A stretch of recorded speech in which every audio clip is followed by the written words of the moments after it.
A guest of Ganymede, C.C. MacApp.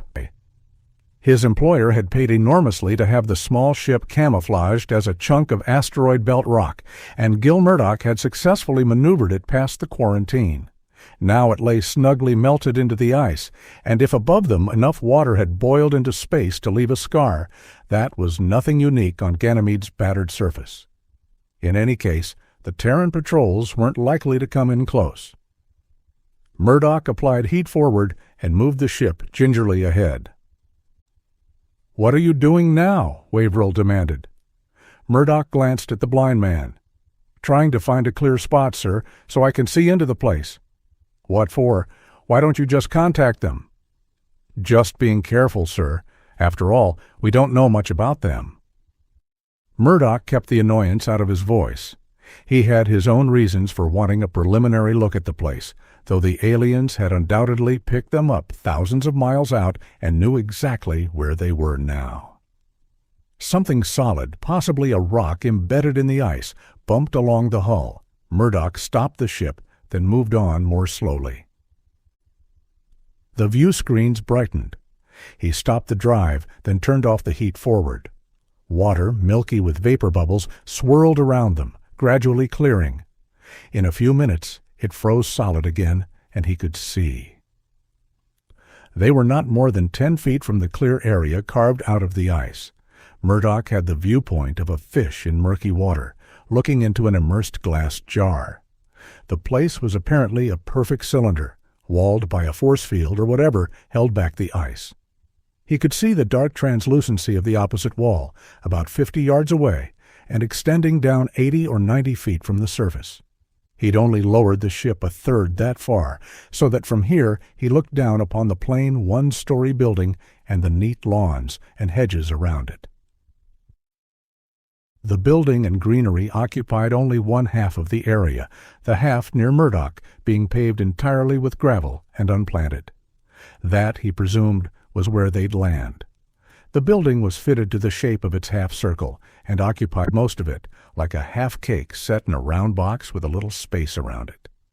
A gravel walkway, bordered by grass, ran along the straight front of the building and around the back curve of it. The hedges surrounded the half-circle at the outside. There was an inconspicuous closed door in the middle of the building. There were no windows in the flat gray wall. The plants looked Terran and apparently were rooted in soil, though there must be miles of ice beneath. Artificial sunlight poured on the whole area from the top. Murdoch had heard and now was sure that something held an atmosphere in the place. "What are we waiting for?" Waverill wanted to know. Murdoch reached for a switch and said simply, "Hello." The voice that answered was precise and uninflected. "Who are you?" "My employer is Frederick Waverill. He has an appointment." "And you?" "Gilbert Murdoch." There was a pause, then. "Gilbert Andrew Murdoch, age 34, born in the state called Illinois." Murdoch, startled, hesitated, then realized he'd probably been asked a question. That's right. There is a price on your head, Murdoch." Murdoch hesitated again, then said, "There'd be a price on your own if Earth dared to put it there." Waverill gripped the arms of his seat and stood up, too vigorously for the light gravity. "Never mind all that. I hired this man because he could make the contact and get me here. Can you give me back my eyes?" "We can, but first of all, I must warn both of you against trying to steal anything from us or prying into our methods. Several Terrans have tried, but none have escaped alive." Waverill made an impatient gesture. "I've already got more money than I can count. I've spent a lot of it, a very great lot, on the metal you wanted, and I have it here in the ship. We have already perceived it, and we do not care what it has cost you. We are not altruists." That, thought Murdoch, could be believed. He felt clammy. If they knew so much about him, they might also be aware of the years he'd spent sifting and assessing the rumors about them that circulated around the tenuous outlaw community of space. Still, he'd been as discreet as was humanly possible. He wondered if Waverill knew more than he pretended. He thought not. Murdoch's own knowledge was largely meticulous deduction. This much Murdoch knew with enough certainty to gamble his life on it. The treatments here involved a strange virus-like thing which multiplied in one's veins and, for presumably selfish or instinctive reasons, helped the body to repair and maintain itself. He knew for dead certain that the aliens always carefully destroyed the virus in a patient's veins before letting him go. He thought he knew why. The problem was to smuggle out any viable amount of the virus. Even a few cells, he thought, would be enough if he could get away from here and get them into his own blood.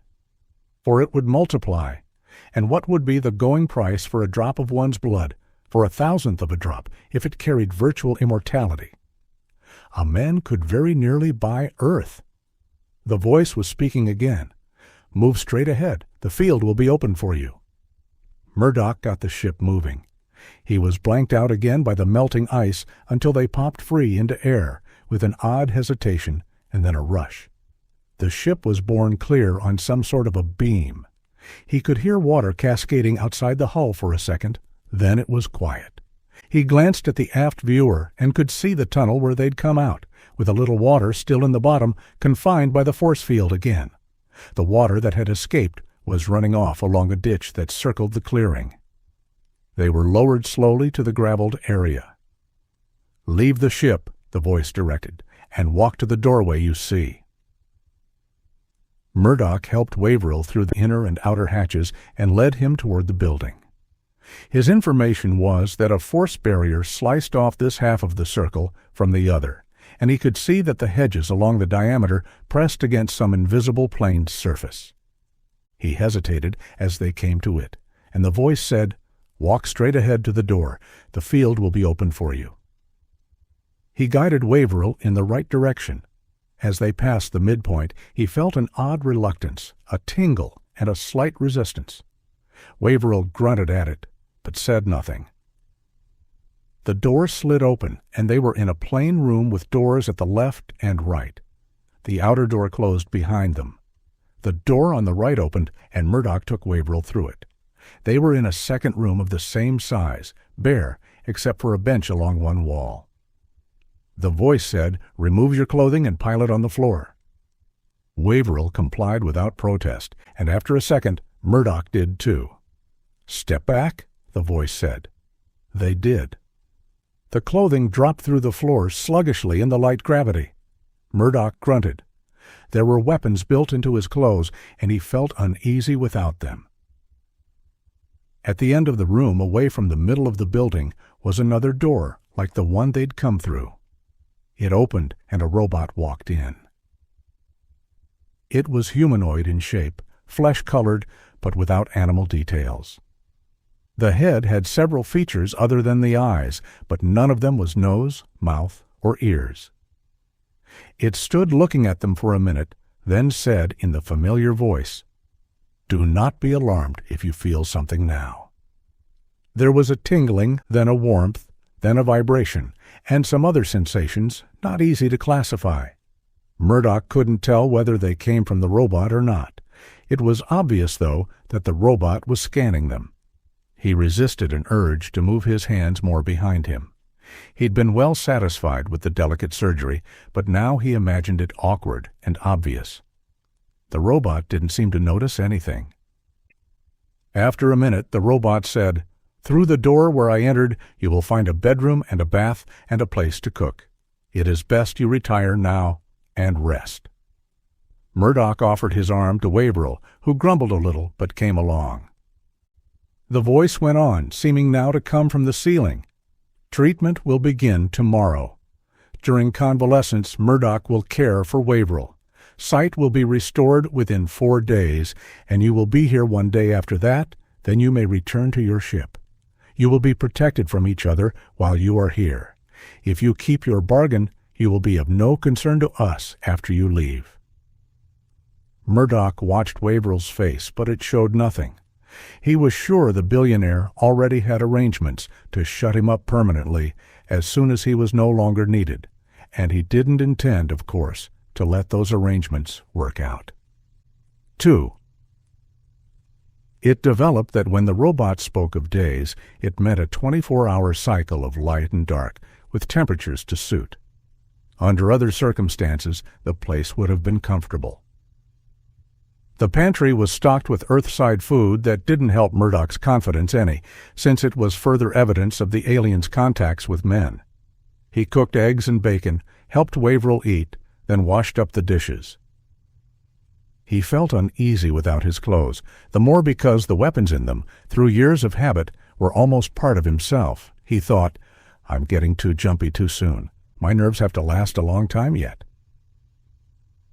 While he was putting the dishes to drain, the robot walked into the room and watched him for a moment. Then it said to Waverill, "Keep your hand on my shoulder and walk behind me." It reached for Waverill's right hand and placed it on its own right shoulder, revealing in the process that its arm was double-jointed. Then it simply walked through the wall.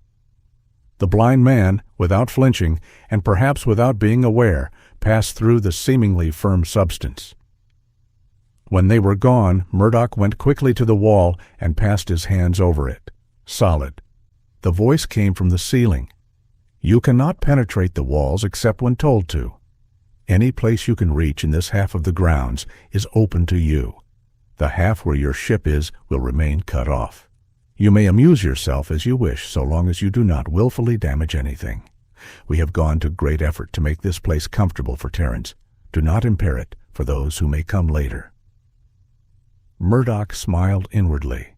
He'd known the walls would be solid. He'd only wanted to check the aliens' watchfulness. Now he knew that there was more to it than just the robot, and that the voice was standard wherever it came from. Not that the information helped any. He walked back to the middle of the building and went through the door across the lobby. In that half of the building were a library, a gymnasium, and what was evidently a solar system museum. There was nothing new to him in the museum. Though there were useful tables and data in the library, he was too tense to study. The gymnasium he'd use later. He went outside, walking gingerly on the gravel. The rear of the building was a featureless semicircle, the lawns and hedges unvaried. He took deep breaths of the air perfumed by flowers. He jumped at a sudden buzz near his elbow. A bee circled up from a blossom and headed for the top of the building to disappear over the edge. Murdoch considered jumping for a hold and hauling himself up to the top of the building to see if there were hives there, but decided not to risk the aliens' displeasure. He realized now that he'd been hearing the bees all the time without recognizing it, and was annoyed at himself for not being more alert. He paid more attention now, and saw that there were other insects too, ants, and a variety of beetles. There were no birds, mammals, or reptiles that he could see. He parted the hedge and leaned close to the clear wall, shading the surface with his hands to see into the ice. There were a few rocks in sight. He found one neatly sliced in two by the force field, or whatever it was, showing a trail of striations in the ice above it, where it had slowly settled. On Ganymede, the rate of sink of a cool rock would be very slow in the ice. Far back in the dimness, he could see a few vague objects that might have been large rocks or ships.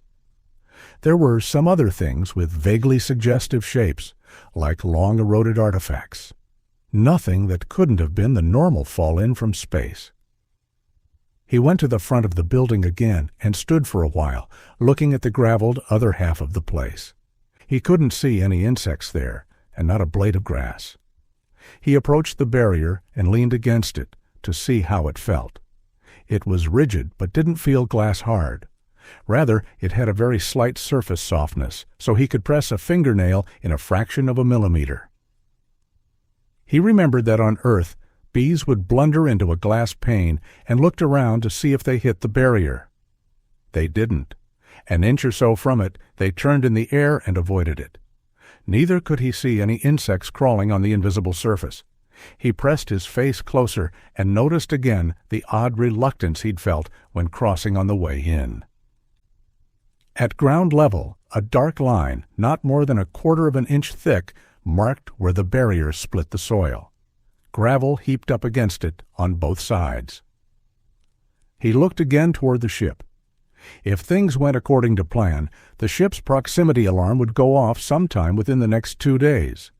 He didn't think the aliens would let him go to the ship, but he expected the diversion to help him check out something he'd heard about the barrier. He flexed his thumbs, feeling the small lumps implanted in the web of flesh between thumb and finger on each hand. He'd practiced getting the tiny instruments in and out until he could do it without thinking, but now the whole project seemed ridiculously optimistic. He felt annoyed at himself again. It's the aliens, he thought, that are getting my nerves. I've pulled plenty of jobs as intricate as this without fretting this way. He began another circuit around the building and was at the rear when the voice said, almost at his shoulder, "Murdoch, Waverill wants you." His employer lay on his cot, looking drowsy. He scowled at Murdoch's footsteps. "Where you been? I want a drink." Murdoch involuntarily glanced around. "Will they let you have it, sir?" The voice came from the ceiling this time. 1 ounce of 100-proof liquor every 4 hours. "Is there any here?" Murdoch asked. "Tell us where to find it, and we will get it from your ship." Murdoch told them where the ship's supply of beverages was stowed and headed for the front of the building. The robot was already in the lobby. It allowed him to follow outside, but said, "Stand back from the barrier." Murdoch leaned against the building, trying not to show his eagerness. This was an unexpected break. He watched the ground level as the robot passed through the barrier. The dark line in the ground didn't change. The gravel stayed in place on both sides. Neither did the plants to the sides move. Evidently, the barrier only opened at one spot to let things through. The robot had no trouble with the hatches and came out quickly with a bottle in one hand. Murdoch worried again whether it had discovered that the ship's alarm was set. If so, it didn't say anything as it drew near. It handed Murdoch the bottle and disappeared into the building. After a few moments, Murdoch followed. He found Waverill asleep, but at his footsteps the older man stirred. "Murdoch, where's that drink?" "Right away, sir." Murdoch got ice from the alien's pantry, put it in a glass with a little water, and poured in about a jigger of rye. He handed it to Waverill, then poured himself a straight shot. Rye wasn't his favorite, but it might ease his nerves a little. Said Waverill. "'Better." Murdoch couldn't see any marks on him.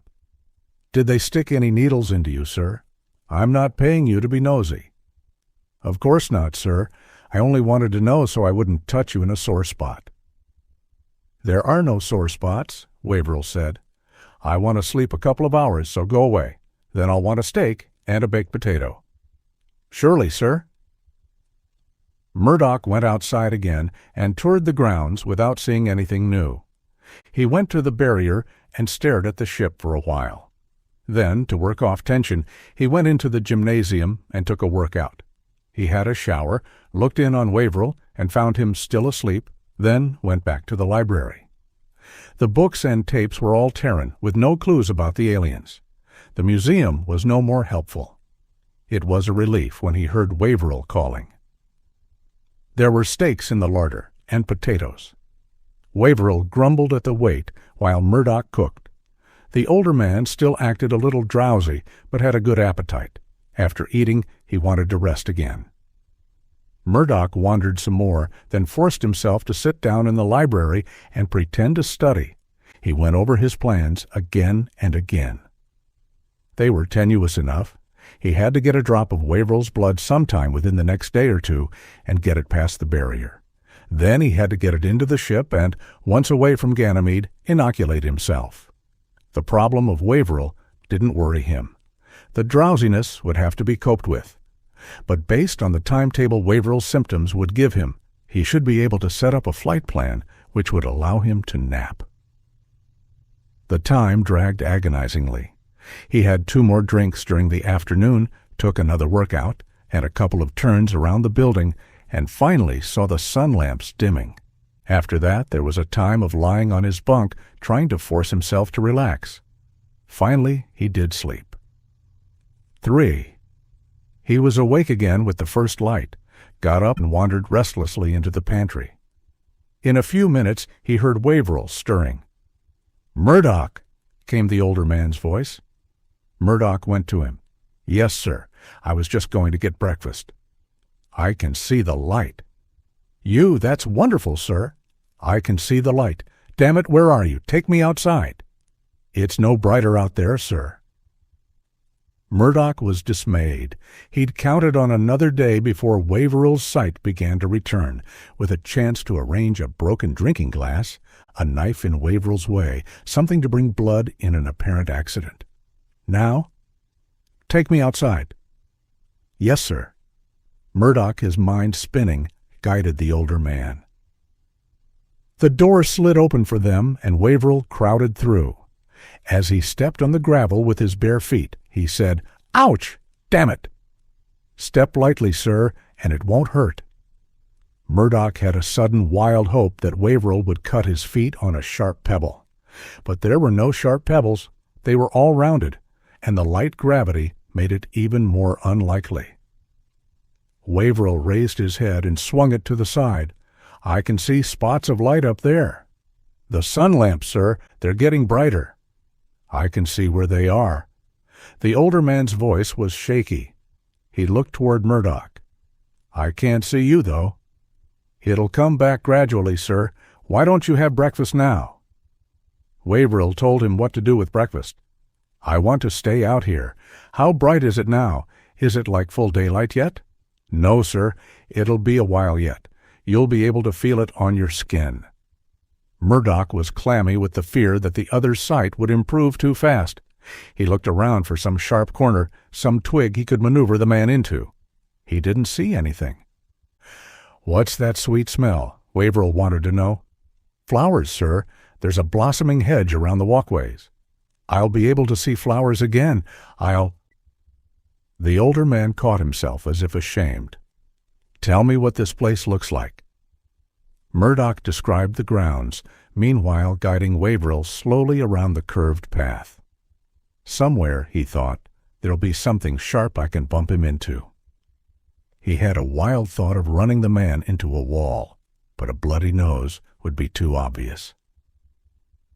"I can feel the warmth now," Waverill said, "and I can tell that they're brighter."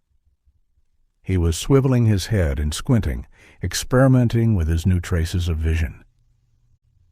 Murdoch carried on a conversation with half his attention while his mind churned. He thought, "I'll have to resist the feeling that it's safer here in back of the building. They'll be watching everywhere." He wished he could get the man inside. Under the cover of serving breakfast, he could improvise something. "I'm sweating," he thought. "I can just begin to feel the lamps, but I'm wet all over. I've got to." He drew in his breath sharply. From somewhere he heard the buzz of a bee. His mind leaped upon the sound. He stopped walking, and Waverill said, "What's wrong with you?" "Nothing. I stepped on a big pebble." "They all feel big to me. Damned outrage, taking away a man's—" Waverill's voice trailed off as he started experimenting with his eyes again. There were more bees now, and presently Murdoch saw one loop over the edge of the building and search along the hedge. The first of them, he thought. There'll be more. He looked along the hedge. Most of the blossoms hadn't really closed for the night, though the petals were drawn together. He walked as slowly as he dared. The buzzing moved tantalizingly closer, then away. A second buzz added itself. He heard the insect move past them, then caught it in the corner of his eye. Waverill stopped. "Is that a bee here?" "I guess they keep them to fertilize the plants, sir." "They bother me. I can't tell where they are." "I'll watch out for them, sir." He could see the insect plainly now, and thought, "I have an excuse to watch it." The buzz changed pitch as the bee started to settle, then changed again as it moved on a few feet. Murdoch clamped his teeth in frustration. He tried to wipe his free hand where trousers should have been, and discovered that his thigh was sweaty too. He thought, surely Waverill must feel how sweaty my arm is. The bee flirted with another flower, then settled on a petal. Tense, Murdoch subtly moved Waverill toward the spot. He could see every move of the insect's legs as it crawled into the bell of the flower. "You can smell the blossoms more now, sir," he said. His throat felt dry, and he thought his voice sounded odd. It's warming up and bringing out the smell, I guess. He halted and tried not to let his arm tense or tremble. This is a light blue blossom. Can you see it? I'm not sure. I can see a bright spot a little above my head and right in front of me. That's a reflection off the ice, sir. The flower's down here. Holding his breath, he took Waverill's hand and moved it toward the flower. He found himself gritting his teeth and wincing as Waverill's fingers explored delicately around the flower. The bee crawled out, apparently not aware of anything unusual, and moved away a few inches. It settled on a leaf and began working its legs together. Murdoch felt like screaming. Waverill's fingers stopped their exploration, then, as the bee was silent, began again. Waverill bent over to bring his eyes closer to his hand. Shaking with anxiety now, Murdoch executed the small movements of his right hand that forced the tiny instrument out from between his thumb and forefinger. He felt a panicky desire to hurry and forced himself to move slowly. He transferred the tiny syringe to his left hand, which was nearer Waverill. Waverill was about to pluck the blossom. Murdoch moved his right hand forward, trying, in case the aliens could see, though he had his body in the way, to make the move casual. He flicked a finger near the bee. The bee leaped into the air, its buzz high-pitched and loud. Waverill tensed. Murdoch cried, "Look out, sir!" and grabbed at Waverill's hand. He jabbed the miniature syringe into the fleshy part of the hand at the outside just below the wrist. "Damn you!" Waverill bellowed, slapping at his right hand with his left. He jerked away from Murdoch. "Here, sir, let me help you." "Get away from me, you clumsy fool." "Please, sir, let me get the stinger out. You'll squeeze more poison into your skin." Waverill faced him, a hand raised as if to strike. Then he lowered it. "All right, damn you, and be careful about it." Shakily, Murdoch took Waverill's hand. The syringe, dangling from the skin, held a trace of red in its minute plastic bulb. Murdoch gasped for breath and fought to make his fingers behave. He got hold of the syringe and drew it out. Pretending to drop it, he hid it in the junction of the third and fourth fingers of his left hand. He kept his body between them and the building and tried to make his actions convincing. "There, it's out, sir." Waverill was still cursing in a low voice. Presently he stopped, but his face was still hard with anger. "Take me inside." "Yes, sir." Murdoch was weak with reaction. He drew a painful breath, gave the older man his left arm, and led him back. The tiny thing between his fingers felt as large and as conspicuous as a handgun. 4. Murdoch felt as if the entire place was lined with eyes, all focused on his left hand. The act of theft clearly begun, his life in the balance. He felt now the icy nausea of fear, a feeling familiar enough and which he knew how to control, but which he still didn't like. Fear. It's a strange thing, he thought, a peculiar thing. If you analyzed it, you could resolve it into the physical sick feeling and the wish in your mind, a very fervent wish, that you were somewhere else. Sometimes, if it caught you tightly enough, it was almost paralyzing, so that your limbs and even your lungs seemed to be on strike. When fear gripped him, he always remembered back to that turning point, that act that had made him an outlaw and an exile from Earth. He'd been a pilot in the Space Force, young, just out of the academy, and the bribe had seemed very large, and the treason very small. It seemed incredibly naive now, that he should not have understood that a double cross was necessarily a part of the arrangement. It was in escaping at all, against odds beyond calculating, that he had learned that he thought faster and deeper than other men, and that he had guts. Having guts turned out to be a different thing than he had imagined. It didn't mean that you stood grinning and calm while others went mad with fear. It meant you suffered all the panic, all the actual physical agony they did, but that you somehow stuck to the gun, took the buffeting, and still had in a corner of your being enough wit to throw the counterpunch or think through to the way out. And that's what he had to do now. Endure the fear and keep his wits. The robot had responded to Waverill's loud demand. It barely glanced at Waverill's hand, said, "It will heal quickly," and left. So far as Murdoch could tell, it didn't look at him. As soon as he dared, he went and took a shower. In the process of lathering, he inserted the syringe into the slit between thumb and forefinger of his left hand. In that hiding place was a small plastic sphere holding a substance which ought to be nutrient to the virus. It was delicate work, but he'd practiced well, and his fingers were under control now, and he got the point of the syringe into the sphere and squeezed. He relaxed the squeeze, felt the bulb return slowly to shape as it drew out some of the gummy stuff. He squeezed it back in, let the shower rinse the syringe, and got that back into the pouch in his right hand. He didn't dare discard it. There was always the possibility of failure, and a second try, though. The timing made it very remote. If the surgery was right, the pouches in his hand were lined with something impervious so that none of the virus would get into his blood too soon. He lathered very thoroughly and rinsed off, then let a blast of warm air dry him. He felt neither fear nor elation now.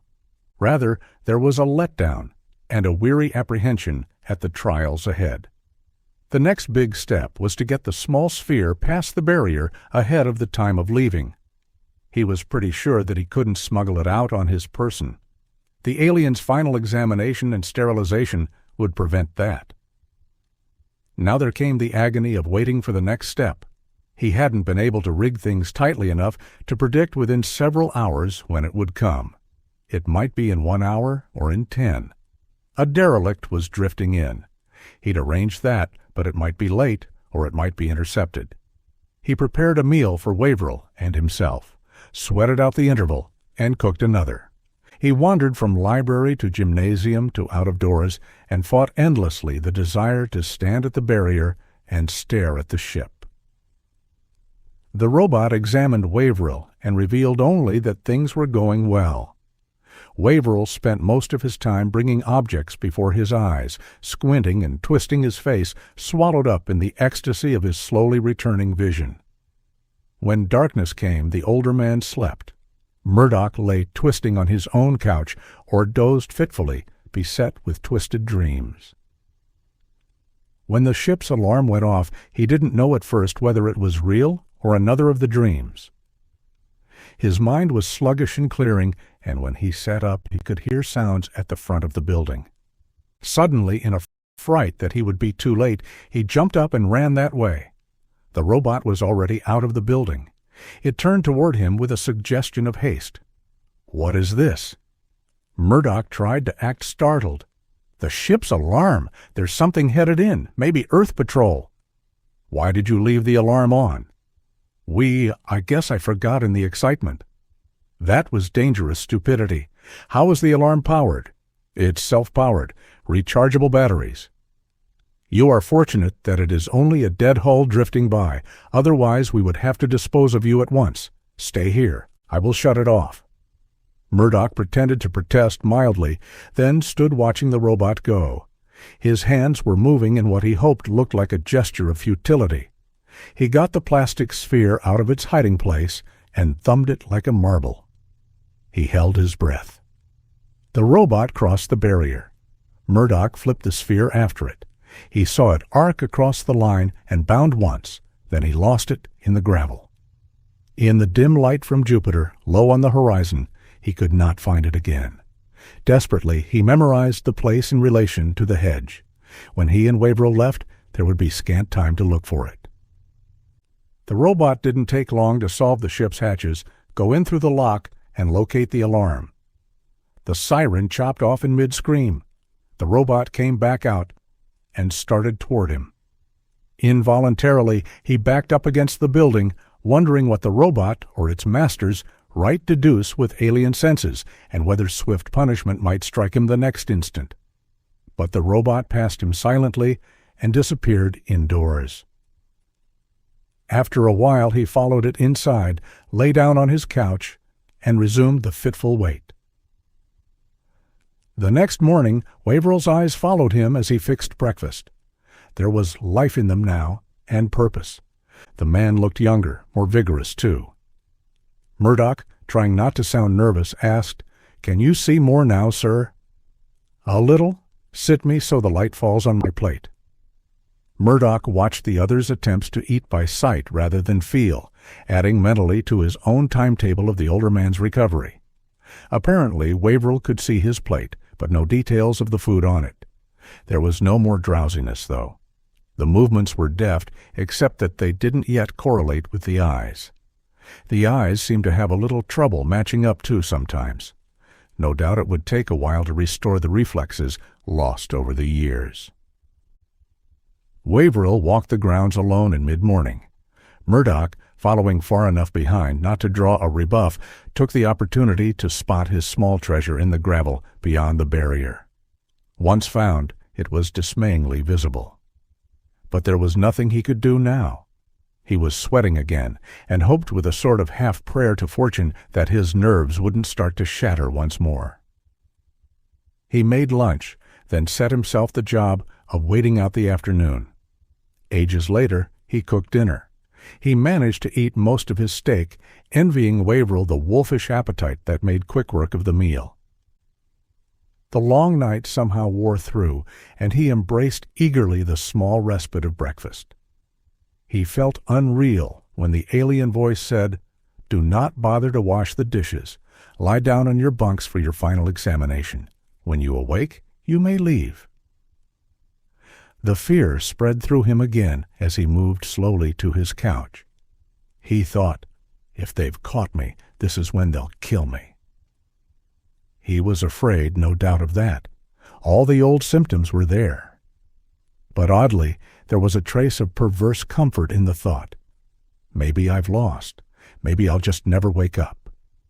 Then dizziness hit him. He was aware of a brief, feeble effort to resist it, then he slid into darkness. He came awake, still dizzy, and with a drugged feeling. His mouth was dry. Breath came hard at first. He tried to open his eyes, but his lids were too stiff. He spent a few minutes just getting his breath to working. Then he was able to open his eyes a little. When he sat up, there was a wash of nausea. He sat on the edge of the bunk, head hung, until it lessened. Gradually, he felt stronger. Waverill was sitting up too, looking no better than Murdoch felt.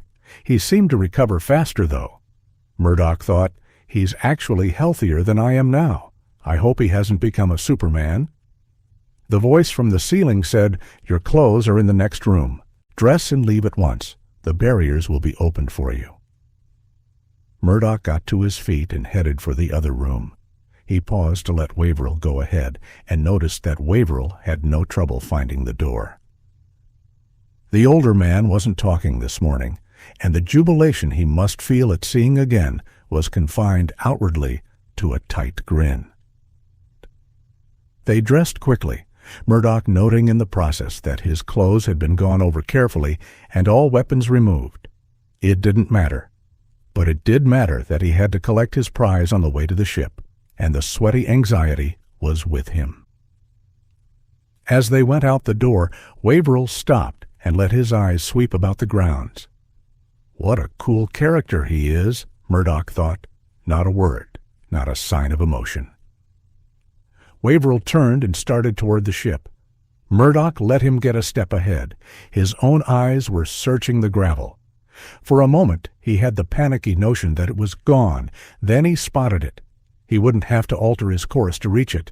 He saw Waverill flinch a little as they crossed the barrier. Then he, too, felt the odd sensation. He kept going, trying to bring his left foot down on the capsule. He managed to do it. Taut with anxiety, he paused and half-turned as if for a last look back at the place.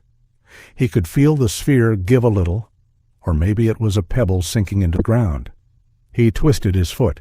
He thought he could feel something crush.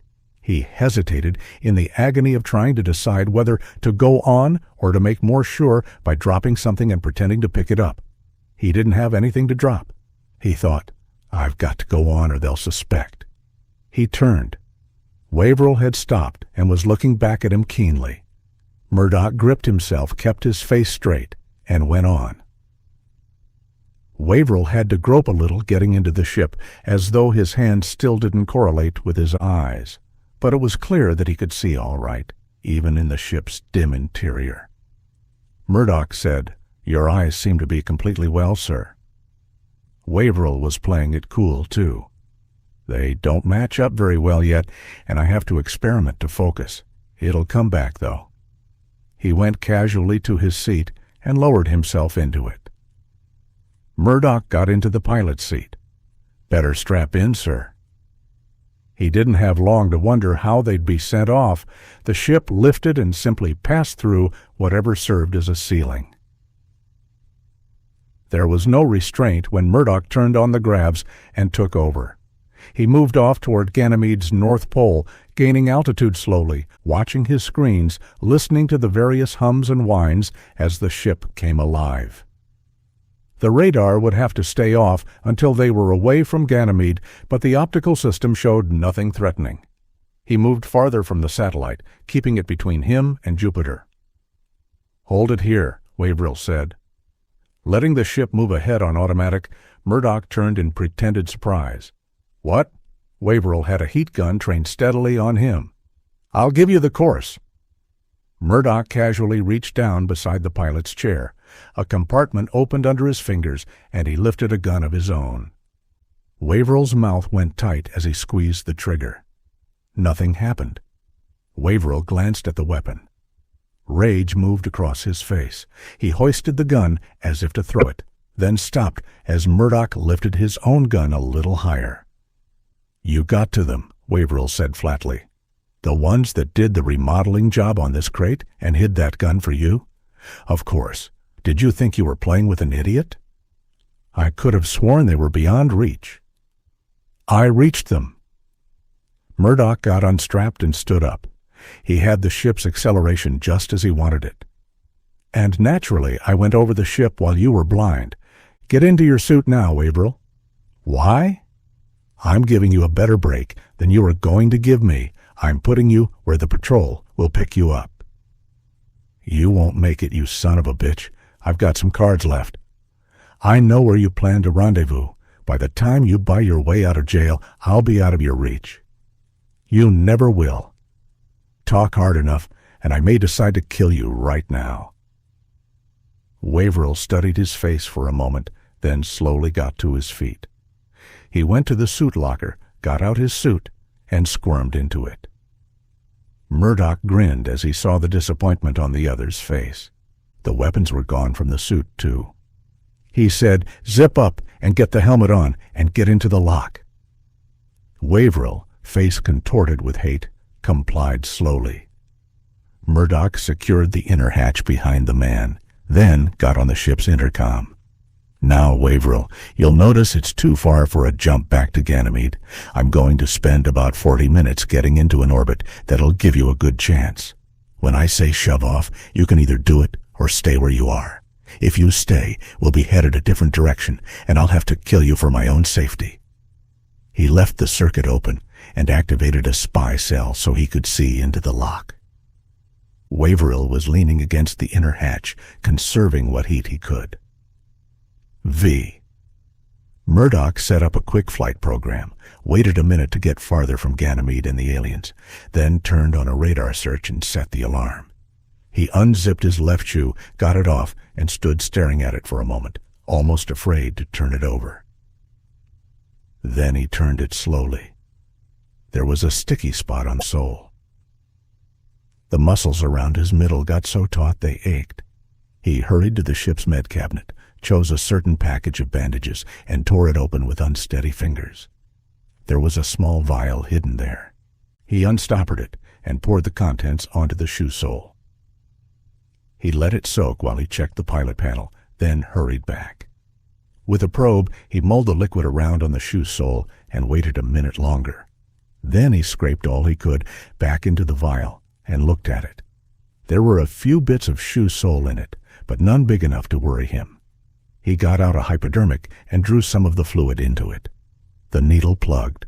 He swore, ejected a little to clear it, and drew in some more. When he had his left sleeve pushed up, he looked at the vein in the bend of his elbow for a little while, Then he took a deep breath and plunged the needle in. He hit it the first time. He was very careful not to get any air into the vein. He sighed, put the rest of the fluid back in the vial, and stoppered it, and cleaned out the needle. Then he put a small bandage on his arm and went back to the pilot's seat. He felt tired now that it was done. The scan showed nothing dangerous.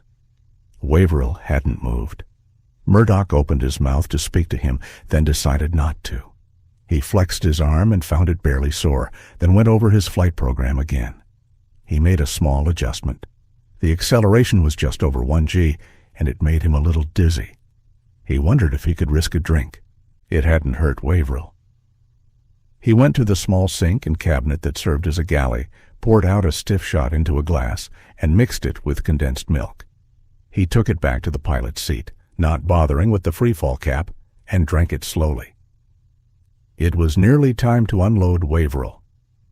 He checked course again, then thumbed the mic. "All right, Waverill, get going. You should be picked up within 9 or 10 hours. Waverill didn't answer, but the panel lights showed the outer hatch activated. Through the spy cell, Murdoch could see the stars as the hatch slowly opened. Waverill jumped off without hesitating. Murdoch liked the tough old man's guts and hoped he'd make it all right. He closed the hatch and fed new data into the autopilot. He sagged into the seat as the ship strained into a new course, then it eased off to a steady forward acceleration. He was ready to loop around another of Jupiter's moons, then around the giant planet itself on a course that should defy pursuit unless it were previously known. He flexed his arm. It was a little sore now. He wondered when the drowsiness would hit him. He didn't want to trust the autopilot until he was safely past Jupiter. If a meteor or a derelict got in the way, it might take human wits to set up a new course safely. He had all the radar units on now. The conic sweep forward showed the great bulge of Jupiter at one side, no blips in space. The 3 planned position screens, revolving through cross-sections of the sphere of space around him, winked and faded with blips, but none near the center. He thought, "I've made it. I've gotten away with it, and I ought to feel excited." Instead, he was only tired. He thought, "I'll get up and fill a thermos with coffee. Then I can sit here." He unstrapped and began to rise. Then his eyes returned to one of the scopes. This particular one was seldom used in space. It was for planet landings.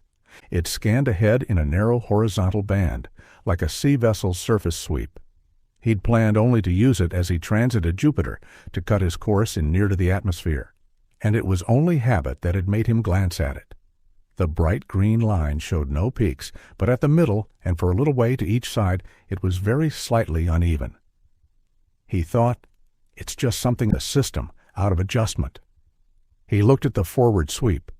There were no blips dead ahead. He moved the adjustments of the horizontal sweep, blurred the line, then brought it back to sharpness. Except in the middle. The blurriness there remained. He opened a panel and punched automatic cross-checks, got a report that the instrument was in perfect order. He looked at the scope again. The blurred length had grown to either side. Clammy sweat began to form on his skin. He punched at the computers, set up a program that would curve the ship off its path, punched for safety verification, and activated the autopilot. He heard the drive's whine move higher, but felt no answering lateral acceleration. He punched for 3G deceleration, working frantically to get strapped in. The drive shrieked, but there was no tug at his body. The blurred part of the green line was spreading. He realized he was pressing against the side of his seat. That meant the ship was finally swerving, but he'd erased that program. And now, abruptly, deceleration hit him. He sagged forward against his straps, gasping for air. He heard a new whine as his seat automatically began to turn, pulling in the straps on one side as it maneuvered to face him away from the deceleration. He was crushed sideways for a while, then the seat locked and he pressed hard against the back of it. This he could take, though he judged it was 5 or 6 Gs. He labored for breath. The deceleration cut off, and he was in free fall. His screens and scopes were dark. The drive no longer whined. He thought, Something's got me.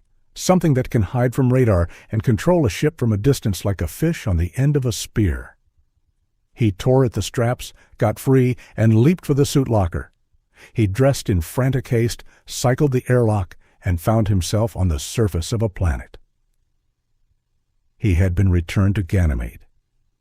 Panicked, he fled. Then, abruptly, where nothing had been, there was something solid in his path. He turned his face to avoid the impact and tried to get his arms in front of him. He crashed into something that did not yield. His arms slid around something, and without opening his eyes, he knew the robot had him. He tried to fight, but his strength was pitiful. He relaxed and tried to think. In his suit helmet radio, the voice of the robot said, "We will put you to sleep now." He fought frantically to break loose. His mind screamed, "No, if you go to sleep now, you'll never—" He was wrong. His first waking sensation was delicious comfort. He felt good all over. He came a little more awake, and his spaceman's mind began to reason. There's light gravity, and I'm supported by the armpits. No acceleration. I'm breathing something heavier than air, but it feels good in my lungs, and tastes good. His eyelids unlocked themselves, and the shock of seeing was like a knife in his middle. He was buried in the ice, looking out at the place where he and Waverill had stayed. He was far into the ice and could only see distortedly. Between him and the open were various things, rocks, eroded artifacts. At the edge of his vision on the right was a vaguely animal shape. Terror made him struggle to turn his head. He couldn't. He was encased in something just tight enough to hold him. His nose and mouth were free, and a draft of the cloying atmosphere moved past them so that he could breathe. There was enough space before his eyes for him to see the stuff swirling like a heavy fog. He thought, "I'm being fed by what I breathe. I don't feel hungry." In horror, he forced the stuff out of his lungs. It was hard to exhale. He resisted taking any back in, but eventually he had to give up, and then he fought to get it in. He tried to cry out, but the sound was a muffled nothing. He yielded to panic and struggled for a while without accomplishing anything, except that he found that his casing did yield very slowly if he applied pressure long enough. That brought a little sanity, and he relaxed again until the exhaustion wore off. There was movement in the vague shape at his right, and he felt a compulsion to see it more plainly. Even after it was in his vision, horrified fascination kept him straining until his head was turned toward it. It was alive, obscenely alive, a caricature of parts of a man. There was no proper skin, but an ugly, translucent membrane covered it. The whole was encased as Murdoch himself must be, and from the casing several pipes stretched back into the dark ice.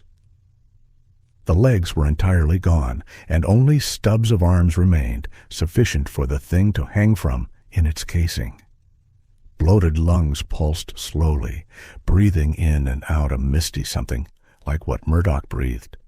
The stomach was shrunken to a small, repugnant sac, hanging at the bottom with what might be things evolved from liver and kidneys. Blood moved from the lungs through the loathsome mess, pumped by an overgrown heart that protruded from between the lungs. A little blood circulated up to what had once been the head. The skull was gone. The nose and mouth were one round hole where the nutrient vapor puffed in and out. The brain showed horrible and shrunk through the membrane. A pair of lidless idiot eyes stared unmovingly in Murdoch's direction. The whole jawless head was the size of Murdoch's two fists doubled up, if he could judge the size through the distortion of the ice. Sick but unable to vomit, Murdoch forced his eyes away from the thing.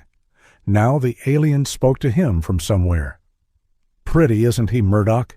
He makes a good bank for the virus. You were right. You know it does offer great longevity, but it has its own ideas of what a host should be." Murdoch produced a garbled sound, and the alien spoke again. "Your words are indistinct, but perhaps you are asking how long it took him to become this way.